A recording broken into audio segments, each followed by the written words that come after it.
আপনারা কি কখনো তালের খান্ডার নাম শুনেছেন? আমি তো এই জীবনের প্রথমবার নাম শুনলাম আর খেয়ে দেখলাম। তো ওইটার রেসিপি আজকে এই ভিডিওতে থাকছে। আসসালামু আলাইকুম, হ্যালো এভরিওয়ান, কেমন আছেন সবাই?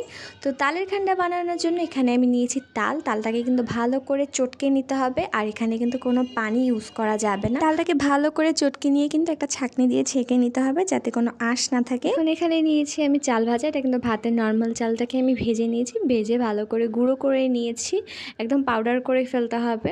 এখন এই তালের মধ্যে দিয়ে দেবো পরিমাণ মতো চিনি, আমি 2 চামচ চিনি দিয়েছি, আর সেই গুঁড়ো করে রাখা চালের ভাজাটা দিয়ে দিলাম, আর দিচ্ছে হচ্ছে নারকেল কোড়া কিন্তু অবশ্যই দিতে হবে। আর এখন দিতে হবে চুন। অনেকেই নামটা শুনে অবাক হচ্ছেন, হ্যাঁ চুন কিন্তু এখানে দিতেই হবে, এটাই কিন্তু তালটাকে জমাট বাঁধাবে। এখন চুনটাকে দিয়ে কিন্তু ভালো মতো মিশিয়ে নিতে হবে চটকে যাতে কোথাও কোনো দলা পেকে না থাকে। এখন তালটাকে জমানোর জন্য অন্য একটা পাত্রে এটাকে ট্রান্সফার করে নিই। এখন এই তালের মিশ্রণটাকে হালুয়ার যেভাবে আমরা চেপে মিশিয়ে নিই, এভাবে একদম চেপে মিশিয়ে নিতে হবে। আমি একটা চামচ দিয়ে খুব সুন্দর করে বিছিয়ে নিচ্ছি, এটা কিন্তু দেখতেও সুন্দর লাগবে। এই তো আমার কিন্তু পুরোটা ভালো করে মিশিয়ে নেওয়া হয়ে গেছে, দেখো একদম বুটের হালুয়ার মতো লাগতেছে না? তো যাই হোক, এখন কিন্তু তালের এই মিশ্রণটাকে 2 থেকে 3 ঘন্টার জন্য রেস্টে রেখে দিতে হবে।